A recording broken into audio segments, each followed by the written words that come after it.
Every dollar of waste in our defense budget is a dollar we can't spend to support our troops or prepare for future threats or protect the American people. Our budget is a zero-sum game. Something happened today in Washington that defies the common wisdom of 50 years of American politics. In raw mathematical terms, what happened today was $2 billion got dropped out of a plan to spend $700 billion. That means it was almost literally a drop in the bucket. But this particular drop was such a totally unexpected, nuh-uh, no way, it can never be dropped, drop in the bucket, that D.C. common wisdom might never recover. What happened is that the Senate voted to not pay for more of a specific kind of plane that's called the F-22. The F-22 was a great idea when what we thought war would be having Top Gun pilots, having aerial dogfights with similarly armed Top Gun pilots who were from the Soviet Union. The Soviet Union never had time to come up with anything like the F-22, though, before they went kaput. And since then, the F-22 has essentially been the vestigial third nipple of the defense budget. It's pointless, but it's still there. Here's why. I arrived in Washington 43 years ago this summer. Of all people, I am well aware of the realities of Washington and know that things do not change overnight. After all, the influence of politics and parochial interests in defense matters is as old as the Republic itself. Henry Knox, the first Secretary of War, was charged with building the first American fleet. And to get the support of Congress, Knox eventually ended up with 6 frigates being built in 6 different shipyards in 6 different states. Why would he do that? See? Because then you'd get the members of Congress from those 6 different states all to be political allies for building those frigates.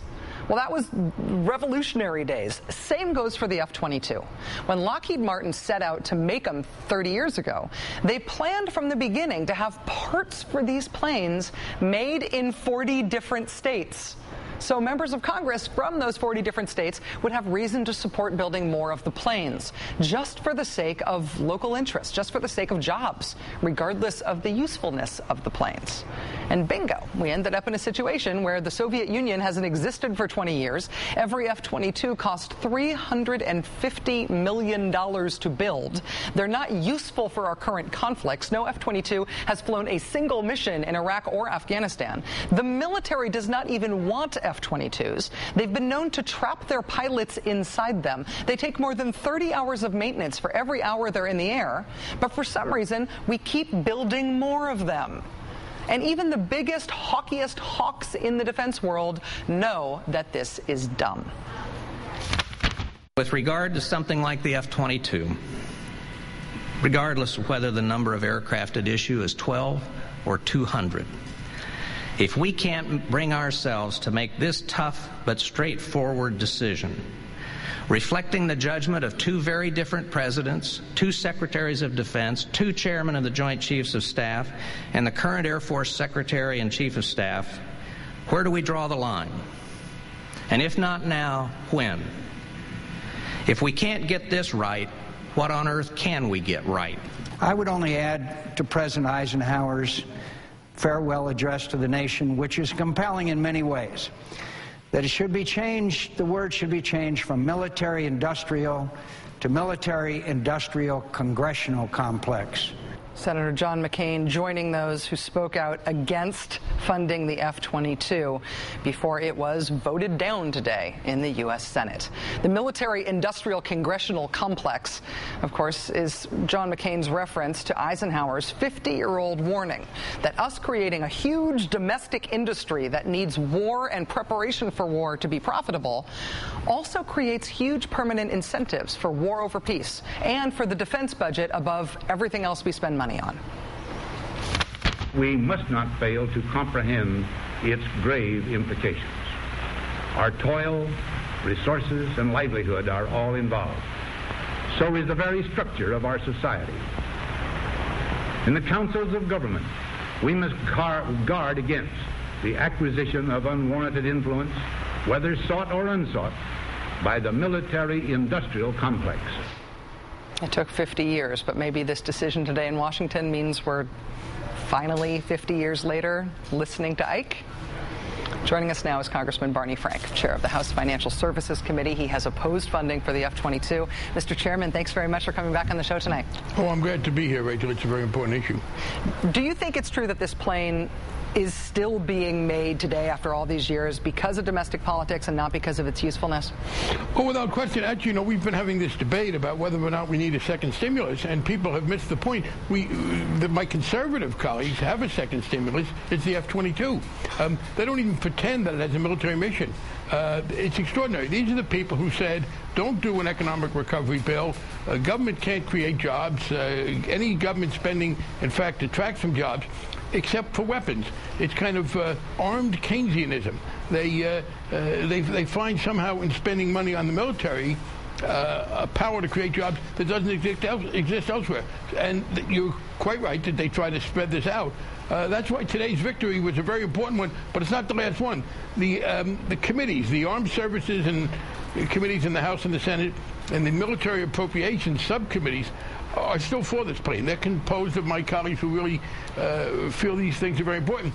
So next week we're going to have another vote because the appropriations bill on defense will come to the floor, and I'm delighted to be able to tell people, please write your representative. The Senate's done its job, but there's going to be an effort to have this plane rise from the ashes of this defeat, and we will be offering an amendment next week when the defense appropriations bill comes to the floor of the House to kill it. And let me add one other thing.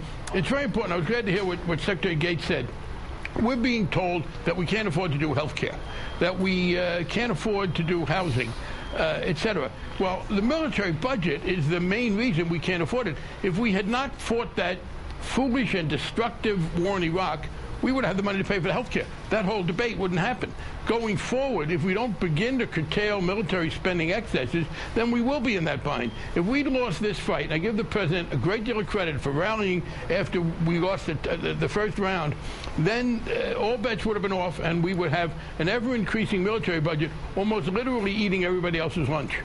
How is it and why is it that defense spending gets considered in a different way than all other kinds of spending? You've said in the past that people who support the F-22 assume that the defense budget is essentially paid with monopoly money. Why is it that defense spending isn't thought of as something that's finite? It's thought of as something that you can just add to infinitely. Well, it's partly cultural lag. There was this fear of the Soviet Union, and there was a real military problem. This is a plane, of course, that has never fired a shot in anger, and never will, almost certainly.